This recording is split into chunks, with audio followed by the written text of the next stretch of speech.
Strus ones or the Mitchell ones. How did you feel about the shot quality that they were getting overall for their looks and relative to yours, which didn't seem to fall?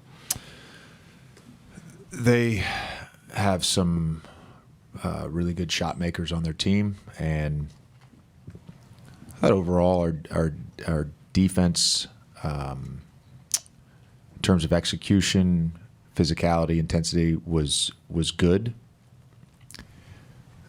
It's fun. You think about some of those threes they made and some of the threes we missed.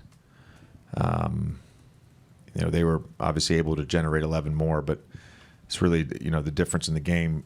If you're going to have that level of disparity from the three-point line, the only way to really counteract that is to get a really high amount of free throw attempts and them have no free throw attempts, and we didn't get that tonight. It's you thought we generated good looks, and they didn't go down. Some of their run at the end of the third to the start of the fourth, I think it was 19-5, involved them to make some of those threes you're referring to. Do you think that was kind of what created the separation there? Yeah, I mean, I would point to two segments there. They Strus, hitting those 3 threes in a row, and again that segment prior was really up and down, and we were able to get it to 2, and they called timeout. Then he hit 3. Garland hits 1. We were able to get it back to a 1-point game at 79-78. And then Niang gets an offensive rebound, and they bang another 3. And then we just weren't able to get any closer to that than that. And I thought our guys had really good spirit and continued to compete and gave ourselves a chance to be right there at the end. We didn't get a stop coming out of the timeout. And it was 114-107, but Austin had a great look that, out of the after timeout play that really, I'll live with that all day. It was wide open, top of the key, and he was having a night, so could have cut it to 4 right there. We certainly had our chances, and really believe this against teams as good as Cleveland. You have to play close to perfect basketball. They're not going to let you beat them. They're not going to beat themselves. They really believe in what they're doing, and you look at some of the numbers there. Mitchell hit some threes, but Mitchell, Garland didn't have great shooting nights. I thought our guys did a good job. We just were really bad with our veers, and we were really bad with our low man, Allen and Mobley there at the rim. It's really, really hurt us as well, besides the threes. JJ, offensively, with big long stretches with either Dorian or Shake on the court, how much of the way you wanted to play and the things you want to run were you able to with 2 new players and kind of the structure of your team changing? Yeah, really just tried to simplify it, just partially because the going small with those groups when Shake was out there.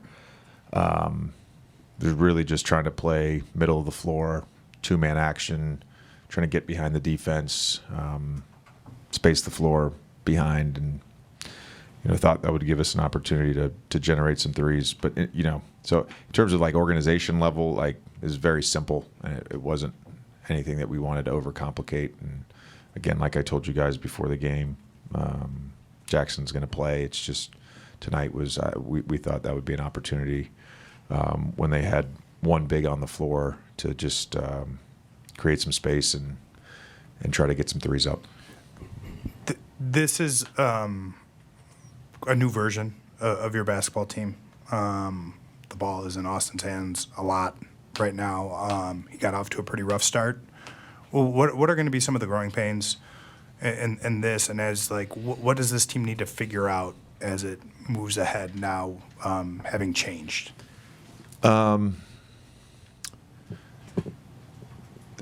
Probably the turnovers. be honest with you. I told the guys in the first half, and really those early turnovers, it wasn't just him. We had, I think, 5 in the first 5 or 6 minutes of the game. They just gives them life. They score off of them, gives them life on the second night of a back-to-back, gives them life on the road.